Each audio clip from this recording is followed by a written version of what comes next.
Welcome, welcome to She's All Over the Place. So happy to have you here. And I'm really excited to share today's guest, Robyn Graham. She is amazing. She's a branding expert and she's also a business coach. So we're going to dive deep in today of what that means, branding, right? in 2021. So, we're here to inspire you, to educate you, to uplift you, no matter what profession you're in. And with no further ado, Robyn Graham has her own podcast called the Second Phase Podcast. Everything will be in the show notes. So you can contact Robyn after this, hearing the podcast, and follow her on social media and connect with her if you vibe with her, right? So here we go. Robyn Graham, how are you? I am great. Thanks, Katie. I am so excited to be here.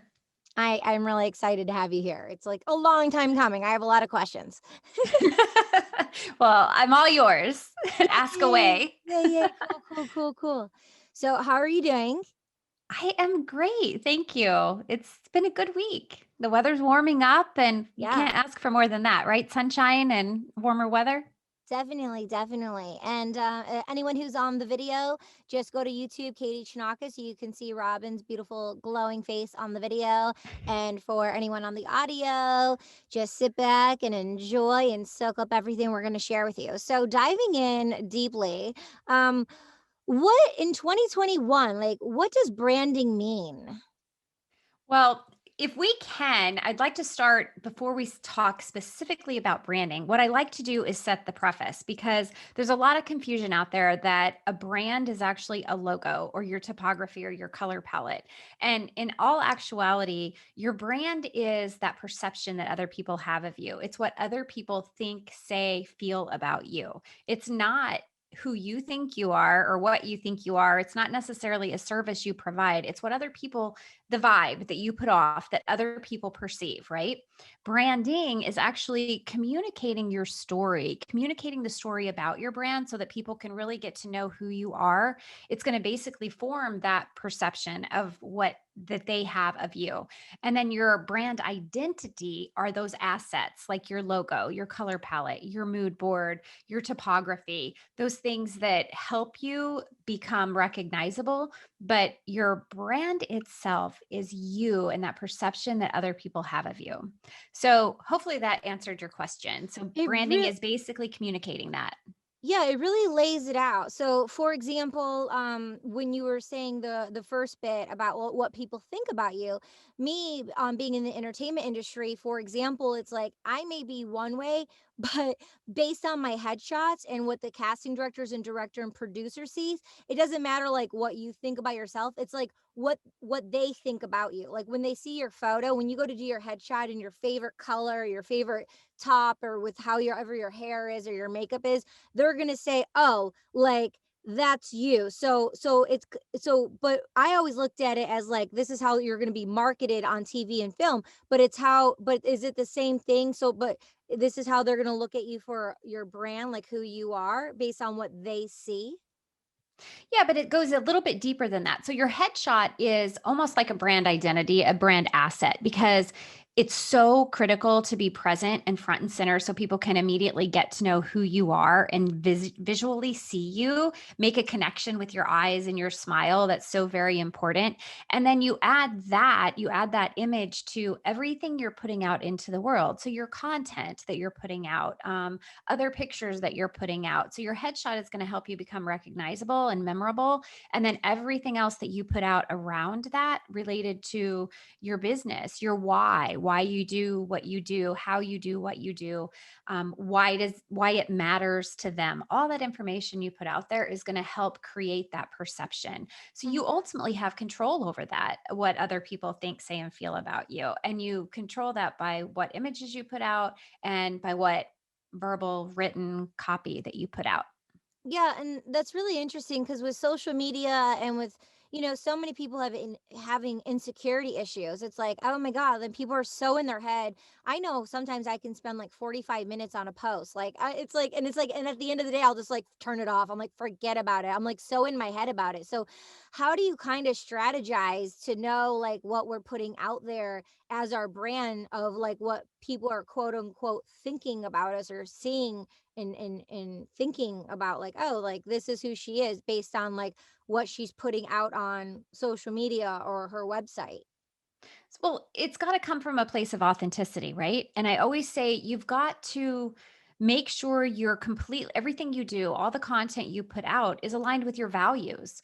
And if we aren't adhering to our own personal values, we're not going to be able to build trust because we're all over the place. No pun intended, because that's your podcast. But I mean, if we aren't adhering to our values and presenting ourselves as who we are, we're not going to attract people that are a right fit for us. We're not going to attract our ideal avatar. And if we don't attract our ideal avatar, then we're going to, at the end of the day, not be able to build the know, love, and trust factor, which people buy or hire us based on trust. Trust determines all buying practices. So everything we put out has to be based on our values and then being authentic. And I like to say, create before you consume, meaning create your content based on your values, your business, your why, and your what it is, how you serve your clients, whatever that may be, and then consume later so that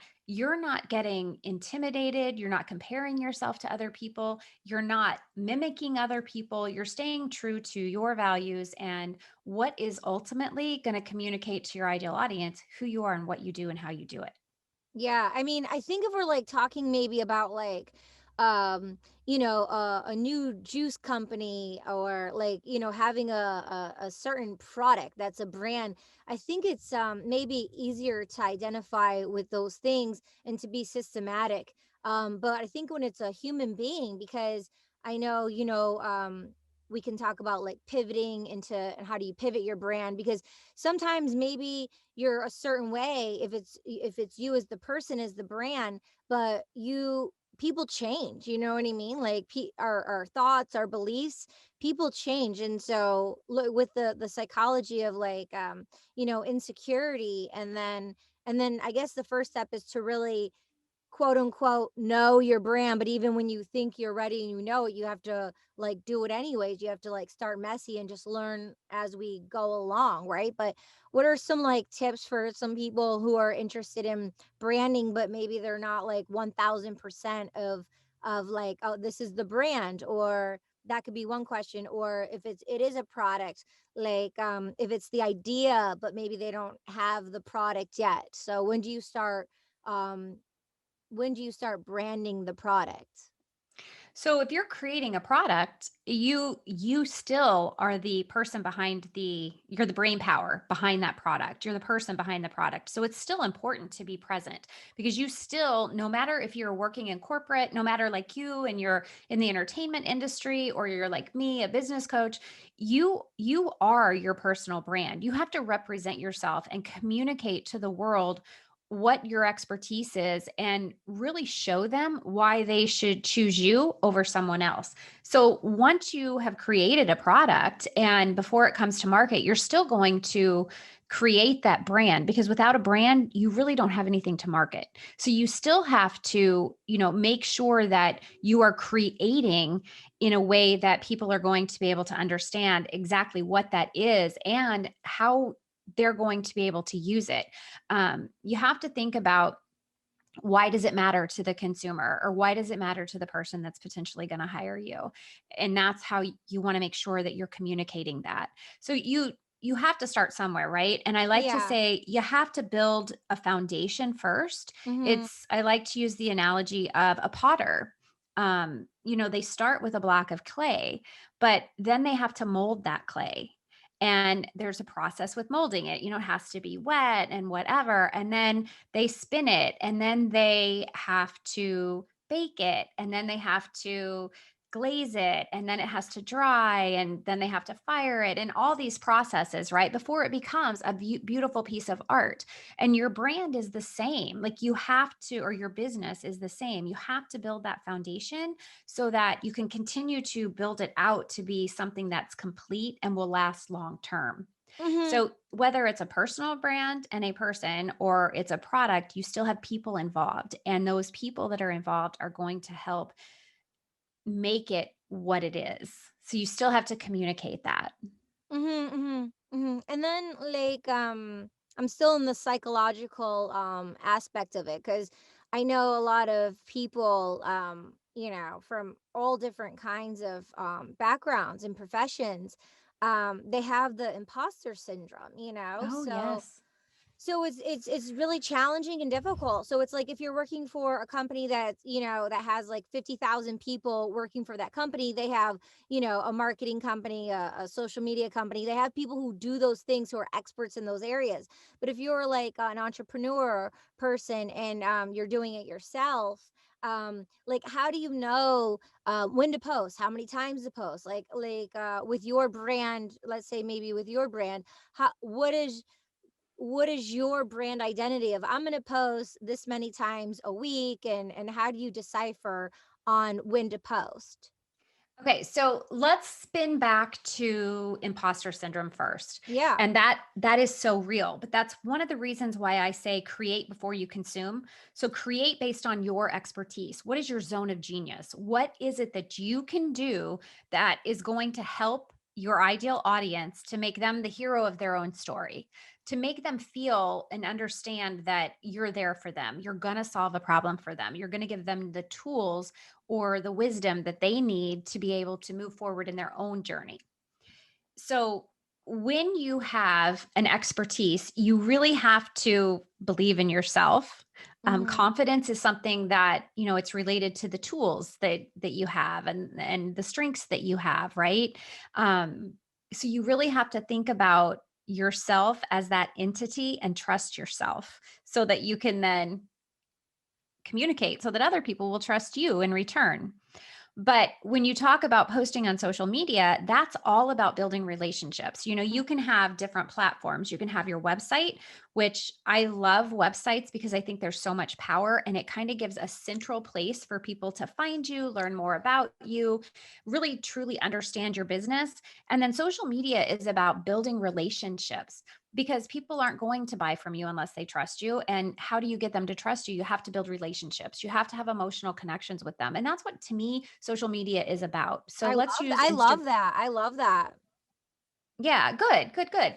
And then so let's use Instagram as an example and you could apply this to any platform. So, they all have algorithms and at any given point in time those algorithms can change and they could go down. Those apps, those social media applications could disappear. But if you always have your website, you always have an email list, you can still communicate to your ideal client base at any given time. So that's why I love websites so much and I love email marketing so much.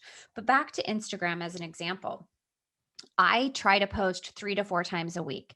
The key is to be consistent. There are people that post multiple times a day in their feed and multiple times a day in their stories, plus do a live. I love working in my business. And so for me to be able to do that, and working on my business too. So for me to be able to do that, I can't be on social media every day, all day. And I don't have hours and hours and hours to create content for multiple posts a day. So I try to be present at least 3 to 4 times a week in my feed. And then I try to be in my stories multiple times a day.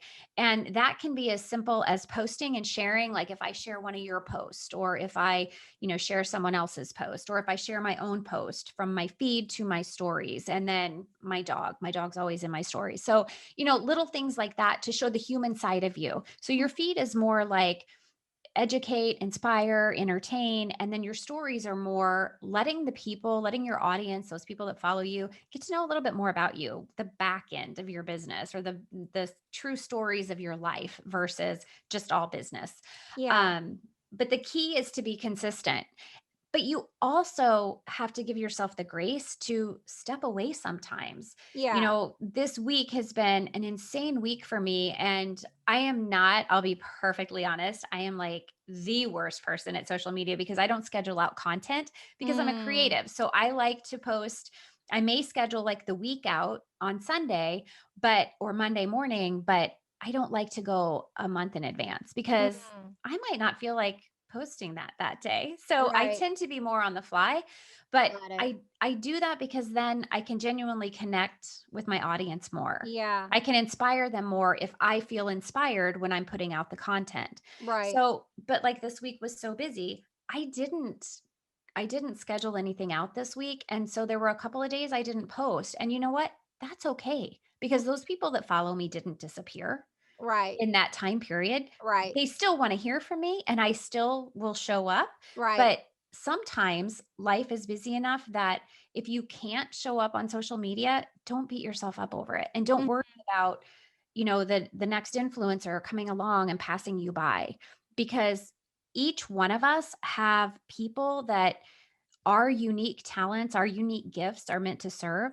And those people are just waiting for us to show up in their lives. So the more consistent we can be, great. But if we have to, for personal reasons or business reasons, step away for a week, it's okay. yeah.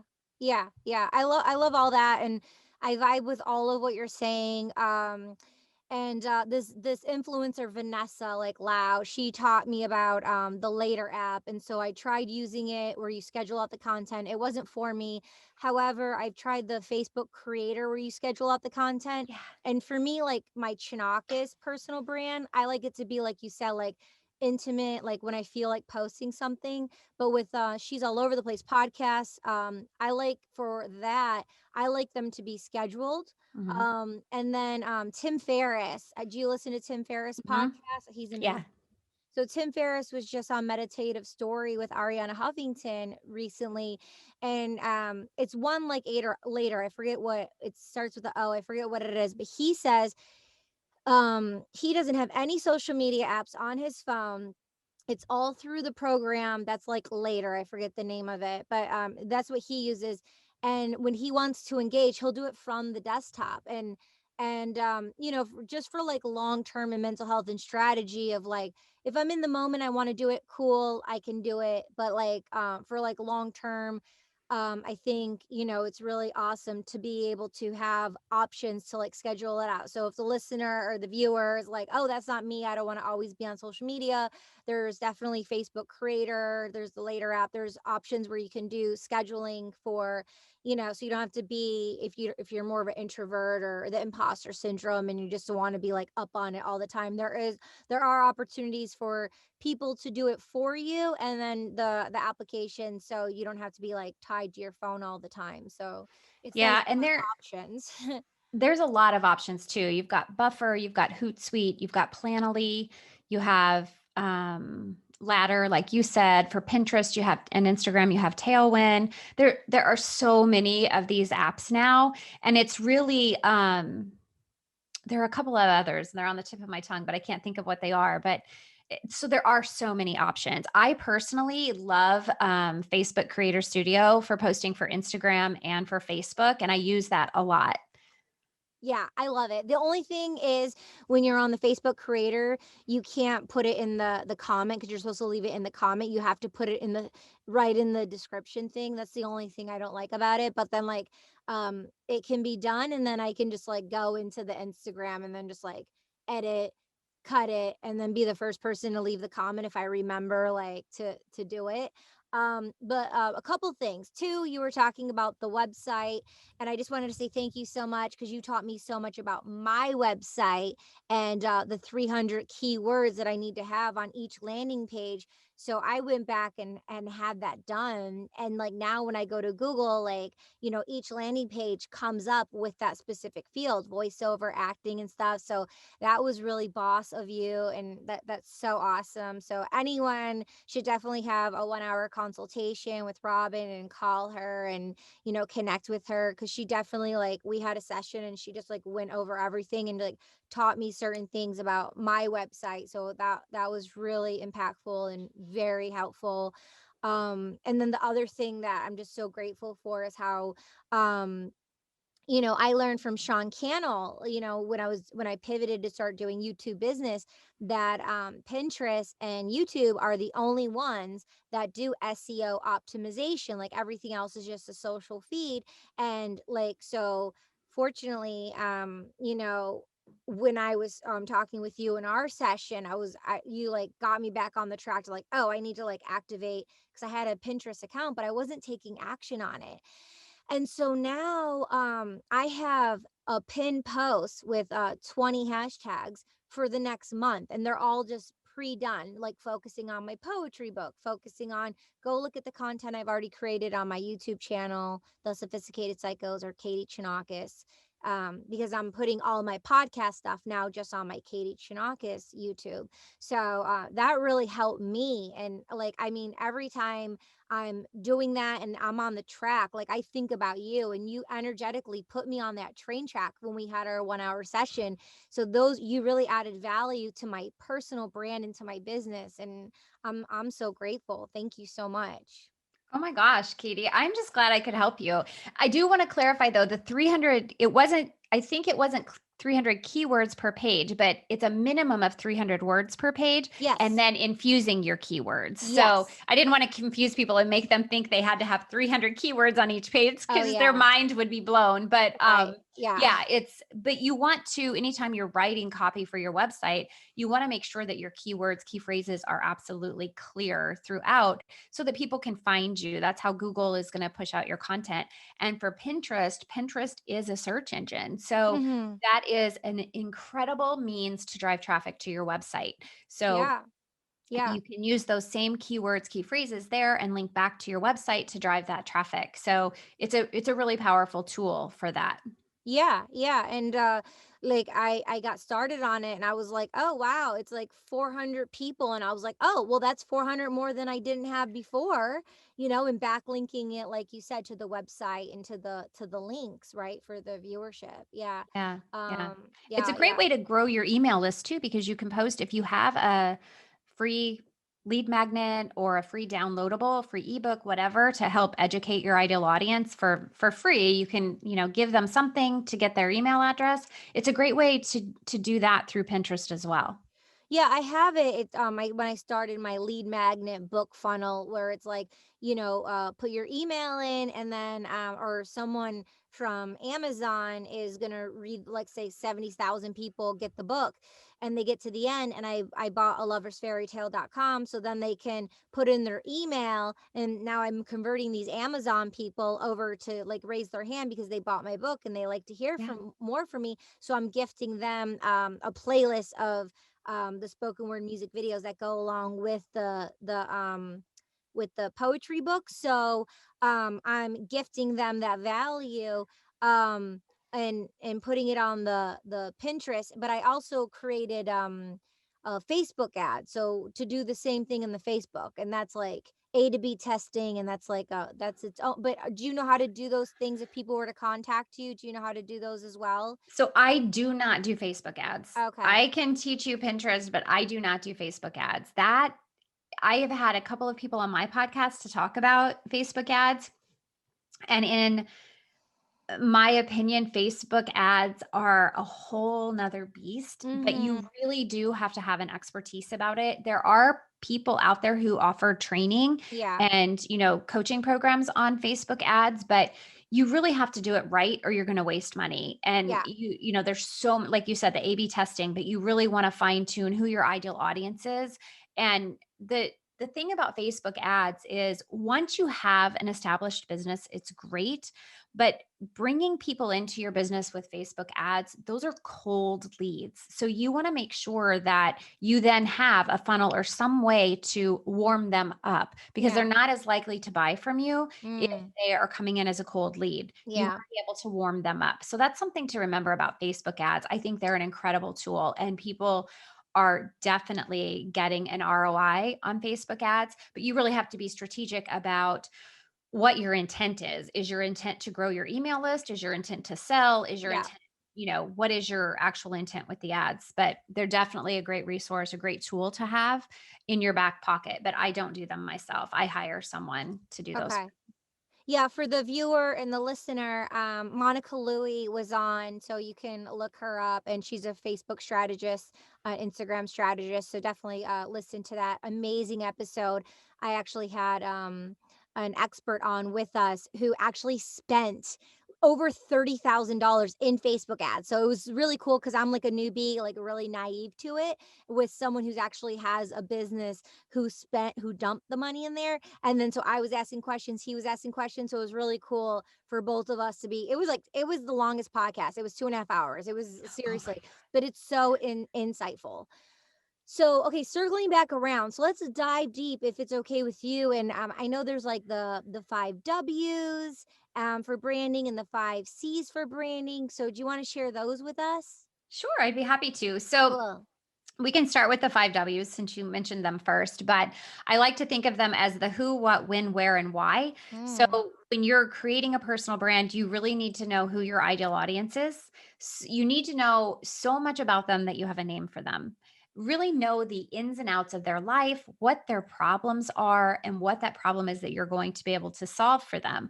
So the what is actually the service or product that you provide that's going to solve a problem for your ideal audience. And then is when do you work? Like when is it that you're available to work with your customers? And you might think that's kind of trivial, but it's actually very important because when does your ideal audience need you and when are they available to work with you? So you do kind of have to pinpoint that. And then where do you work and where can you work with your clients? Are you international? Are you domestic? Are you virtual only? Are you in person only? And that's mm-hmm. important because your ideal client avatar needs to know where they're going to be able to work with you. If they live in California, can they work with you if you live and work out of Pennsylvania? So, just things to consider. And then your why. Your why is so incredibly important because why do you do what you do? And that really is going to be the turnkey of your business as far as what are your values and why do you do what you do to serve someone else? Why do you have the expertise Yeah. you have? Why are you passionate about that? And really be able to communicate all of these things. And again, these things should be communicated consistently across your website, across your social media platforms, so people can really and truly understand what it is you're going to do for them, how you're going to do it, and why it should matter to them. And Yeah. yeah. And And then the just five.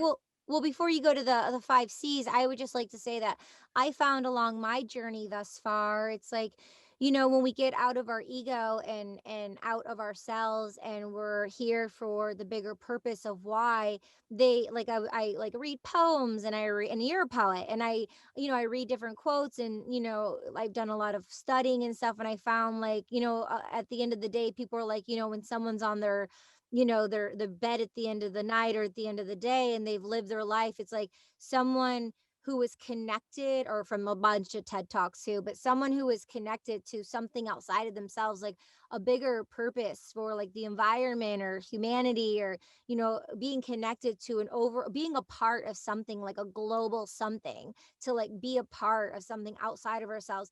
People found they had a more like purposeful, driven life than being so just like self-involved with something like really small. So do you have anything to say about those thoughts?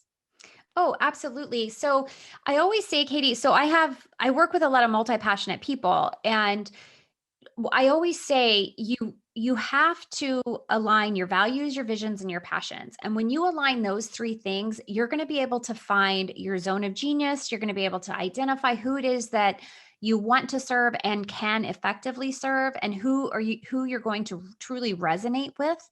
But so yeah, you have to have those things. And I think anytime you have passion about something that is outside of yourself, because at the end of the day, it's really not about us. It's about the people that we are serving.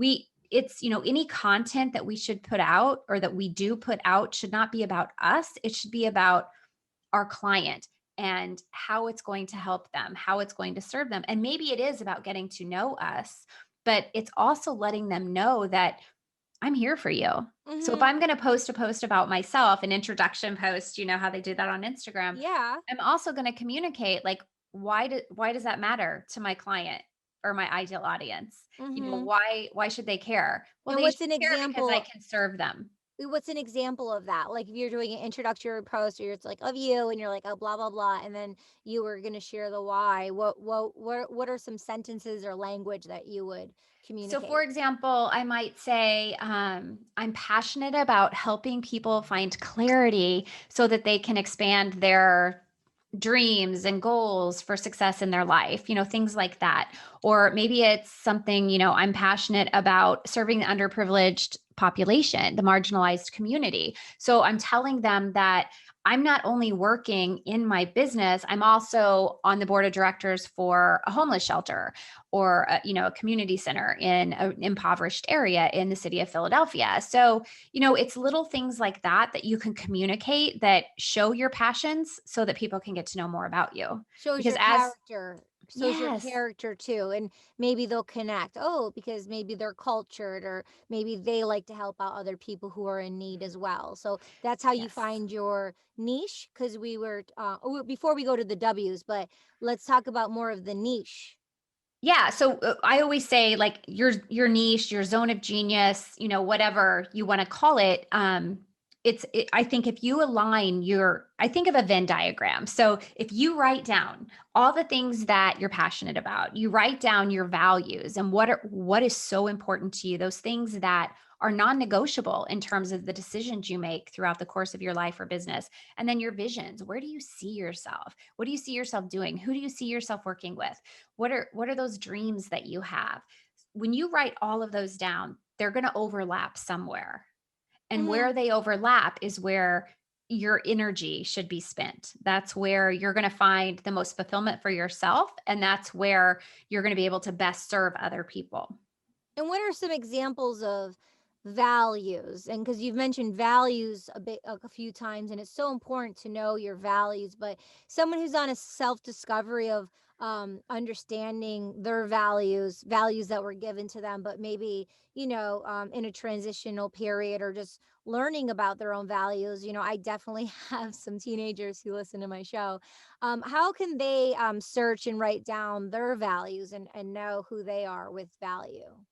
So, actually, there's a really great website. James Clear wrote the book Atomic Habits, and he has on his website, he has a list of values. I think he has 50 listed. There are more than 50, depending on where you look, but there's like integrity, honesty, faith, service. Um, there are, of course, now I'm going to have a mental block, but I mean there's a ton of them. But if you think of those, they're almost like characteristics, but we call them values because they're really at the core of who you are. They're those things that are most important to you with how you live your life. Does that make sense? It makes total sense. And I also asked this because I was on a quest for years where I was understanding value and understanding morals, and so I'm definitely going to check out the book myself. And I think it's a really big question because I come from a big Greek family, and then I had like my cahoots about me, and then I went out into the world for 2 decades, and I met all of these different kinds of people and being cultured, like culture is a big value for me. And I went out and I explored different things, and then we get entangled and we hear different things. So then to like, circle back around and just to kind of like, get in touch with self again. I feel like I went on a journey of, circling back to say like, oh, this is what I was taught. And then like, this is, you know, maybe things got lost along the way. This is what other people's were, and then getting it like kind of like your second phase, right? Getting in touch with your second phase again to like understand like your new values because you meet a partner or you align in a business opportunity with business partners for a brand. And you have to make sure you have the same values because you're like essentially like going on a journey with this person. So like identifying not only your values, knowing them, but in partnership, in a personal relationship, but in a personal business relationship for branding as well. Yeah, 100%. And if you don't align, at least have some crossover with people you're working with in business or people that you're in a life partnership with, then communication is going to fail. You're not going to be able to agree because you're on different spectrums. Yeah. Different things are important to you. And I think most people, if you really sit down and make a list of your core values, and what I like to do is say, make a list of 10 to 15 that are important for you. You could even start with 30 words that, values that are important to you, and narrow those down gradually, because there's going to be an overlap. Like there's um, some of the words have very similar meanings. And so Hmm. one word may resonate more with you than the other, but write them all down and then narrow those down to 10 to 15. And from there, go down to 5 to 7. And then at the end, you want to have 3 to 5 that are just really who you are, those things that are non-negotiable. Like you said, you can go through life and you can have different experiences, but you're going to come back to those values all the time. And those are what are going to keep you grounded in yourself and the decisions you make about every aspect of your life. This is great. This is great, especially if just it's just like a reiteration, but it's also great for the viewer and listener. Like if something isn't, if it's rocky or if it's not flowing, so to kind of like check in with oneself's values and then your partner's values too. If business is kind of rocky or the brand is not, there's a lot of frustration in brands. A lot of people are frustrated, even when you have it all figured out. There's still stuff always going. Like the only thing that is constant is change, right?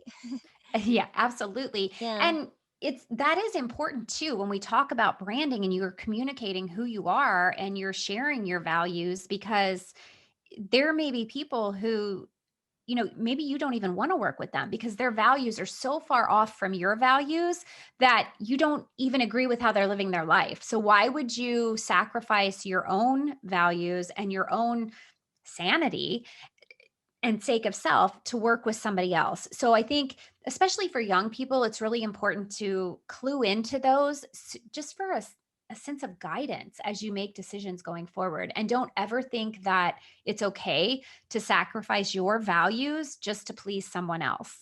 I love that you just said that. My heart just got so warm inside because of what you just said. It's exactly. It's like we want to people please all the time. Like, it's I come from a heart center, so I grew up like people pleasing. I just wanted everyone to like me. And it's like, I was always entertaining and laughing, and so everyone would like me. I just wanted to people please.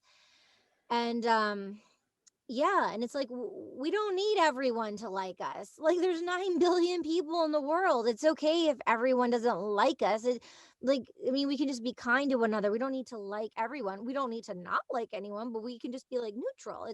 We're not going to connect with everyone. So, and that's okay. That's totally okay. And like you said, like to take that pressure off of ourselves from feeling we need to people please everyone. And that comes with confidence, like you were saying earlier, because it's like a deep rooted thing of insecurity. And maybe there's other psychological things there too, of like just wanting to be liked. But yeah, I love that. I love that. And that's important, I guess, to know your niche as well. Like you're not going to want to work with everyone. You're not going to want everyone to show up, because you're just personally not going to want to wake up to work with them every day or to serve them every day. Well, you end up frustrated and unhappy. And, Yeah.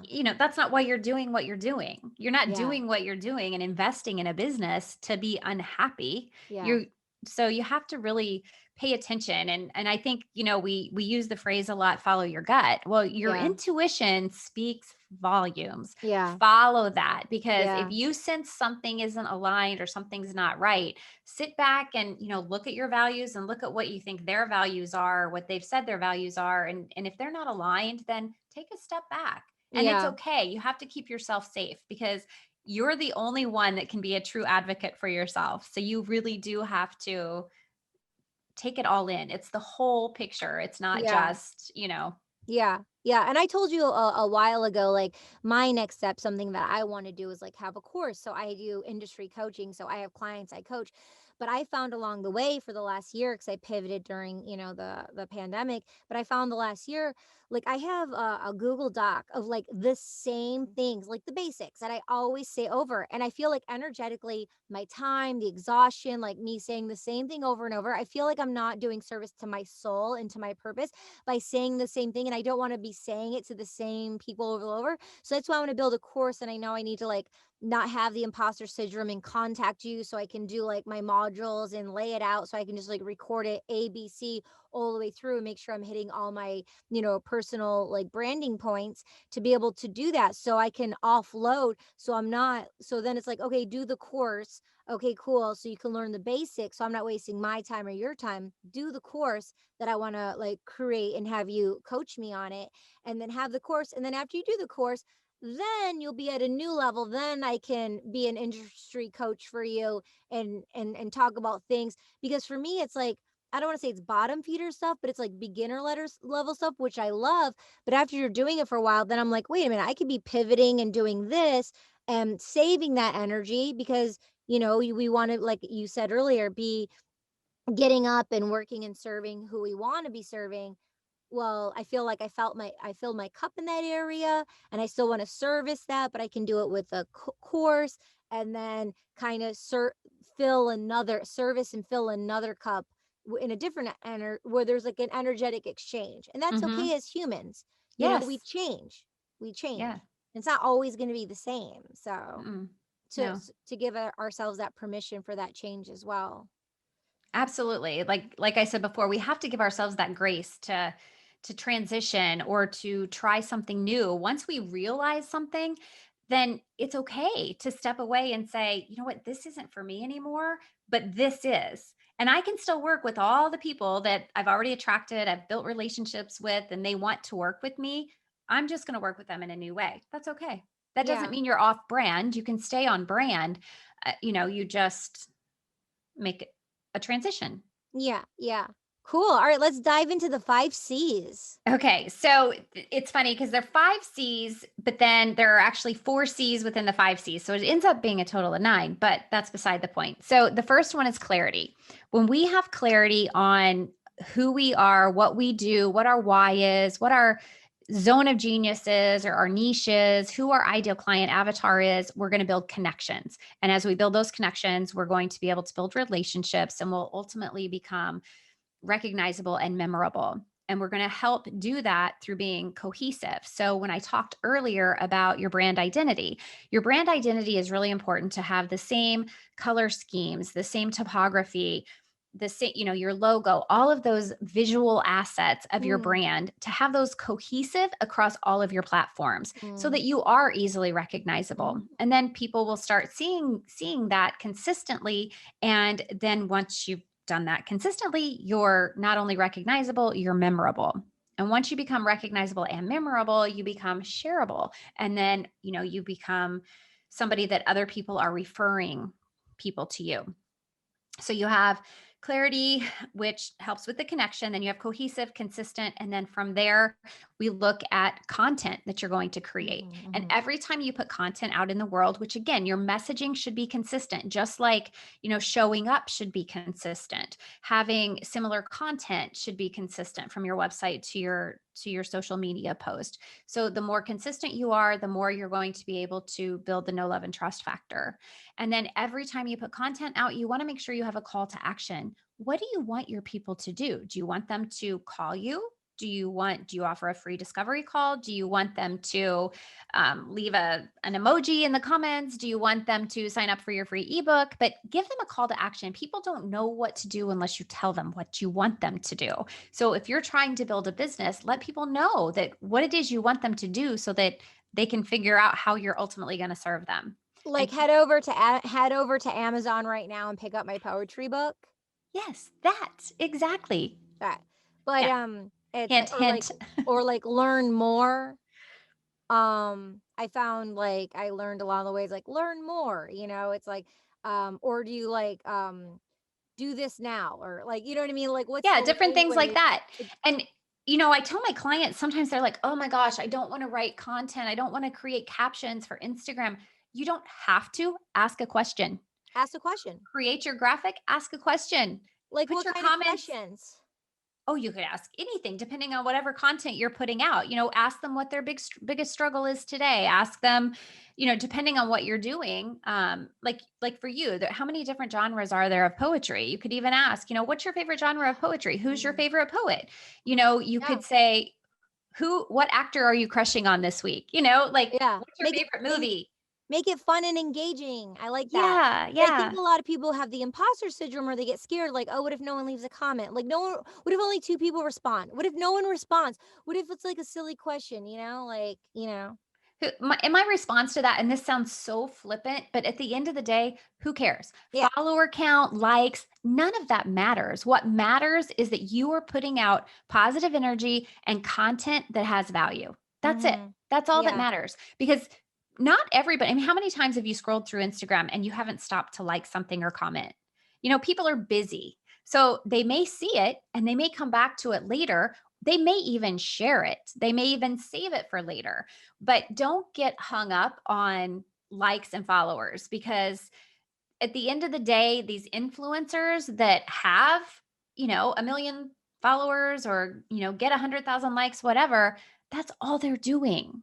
Like, Yeah. they're being paid to be on Instagram every day, all day. So, Yeah. and they have been doing what they're doing for years. So, especially if you're new to the social media world, don't beat yourself up over that. Show up as your true self. And that's all that matters. Don't try to mimic somebody else. Don't try to post like they post. Don't try, maybe you can get inspiration. But like I said, create your content first and consume after, so that you're not intimidated or trying to mimic somebody else whenever you're creating your content.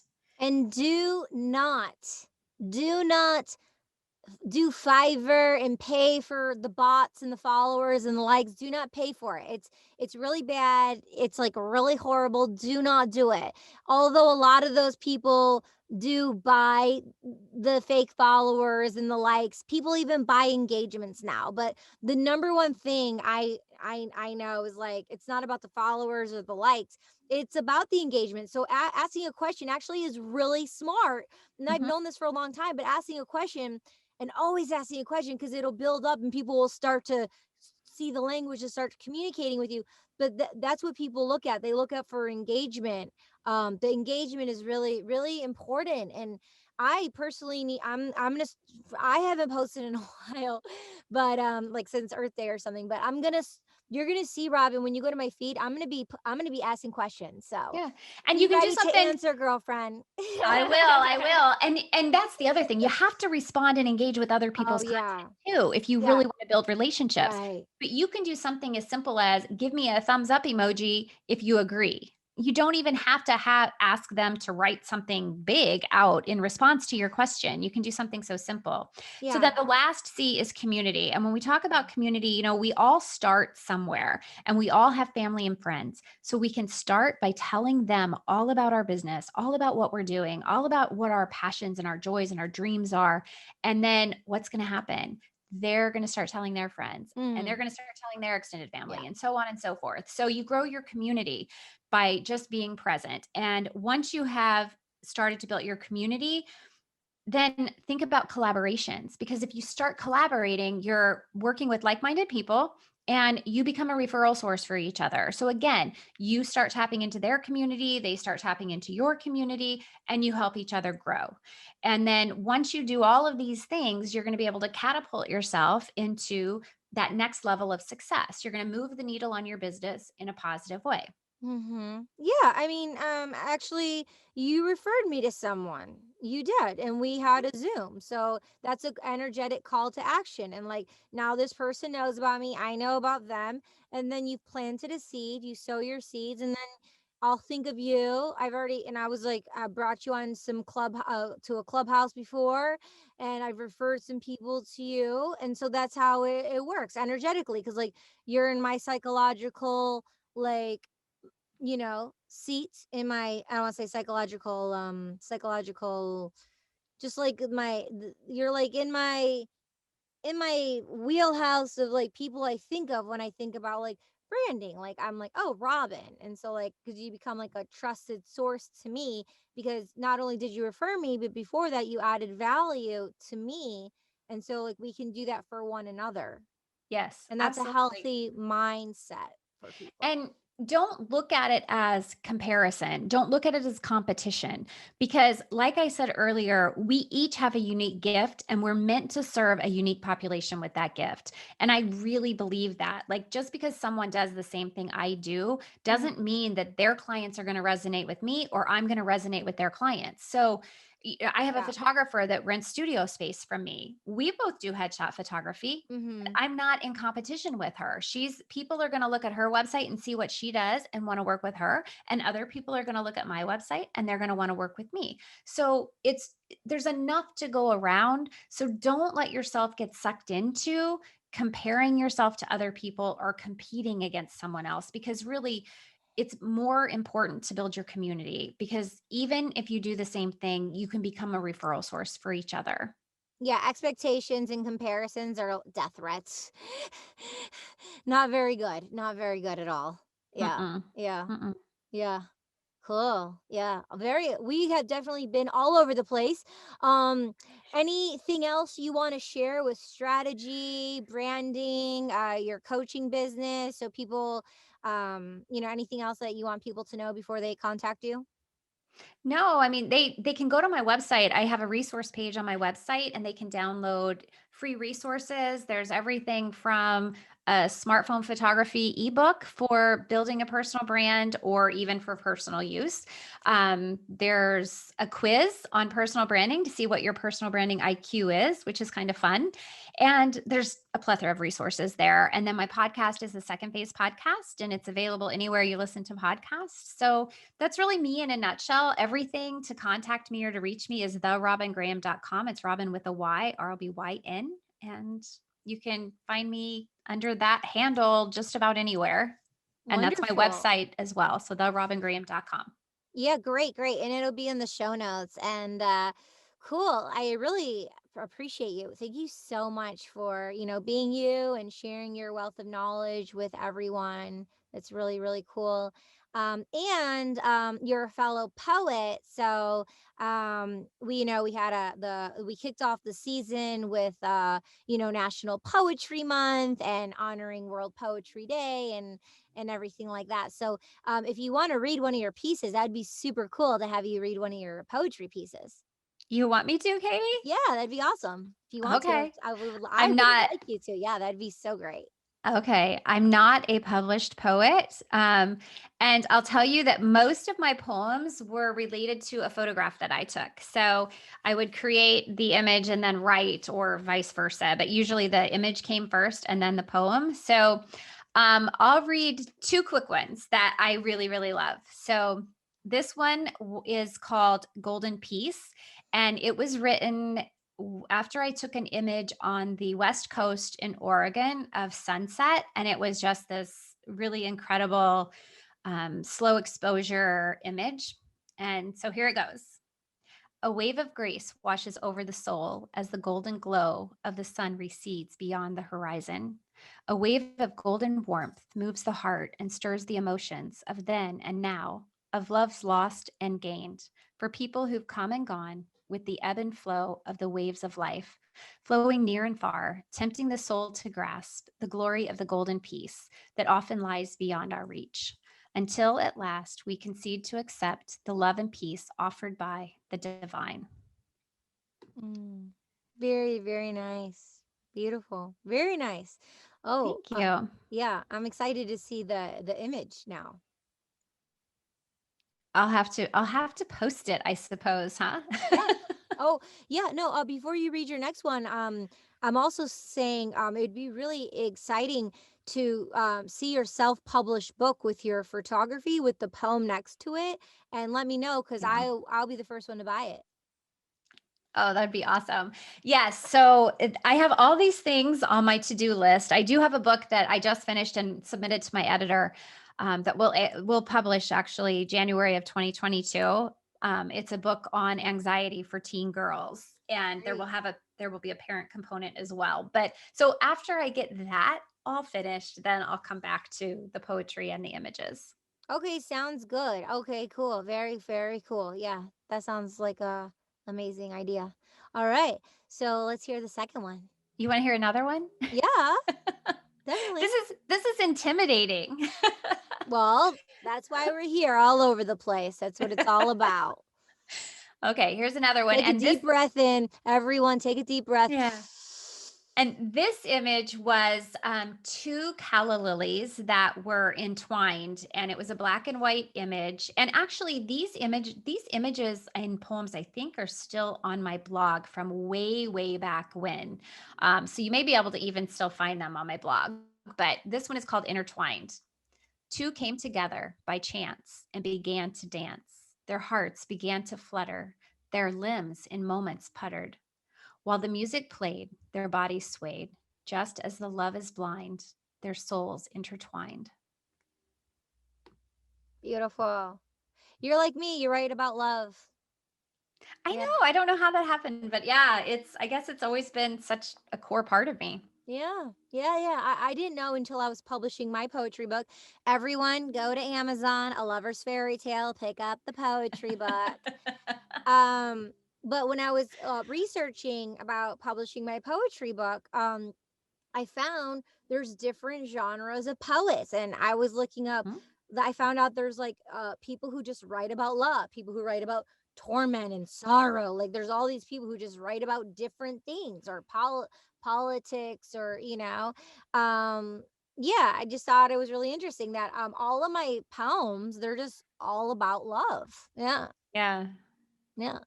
Fellow love poet. Yeah. Well, it's funny how things inspire you too. Like I went and toured one time the former prison in Philadelphia, and it was the first prison in the US that was solitary confinement. Mm. And I toured it, and then I took some incredible images of the cells and just different aspects of the facility. And one day I was like, oh, what could I post on my blog today? And then I wrote this poem about, this person, fictitious person in solitary confinement. And it was based on a story that I heard when I was there of this man who actually stole a horse. So, and he was put in solitary confinement. So, what a torturous way to have to live. And so yeah, I think it's just incredible to be able to have the gift of creativity and have inspiration strike you when you least expect it.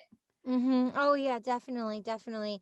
And speaking of, my friend Robert Sturman, who actually did all the photos from the original Polaroid that's with my book, he did a project in all the prisons, and he went to many different prisons all over, I don't know, America or the world, but he did a project, a yoga project, and he all these inmates, and he did this whole thing of they do yoga in prisons, and he took photos. So just go to his you need to follow him since you're a fellow photographer, Robert Yeah. Sturman, Sturman. I'll send it to you.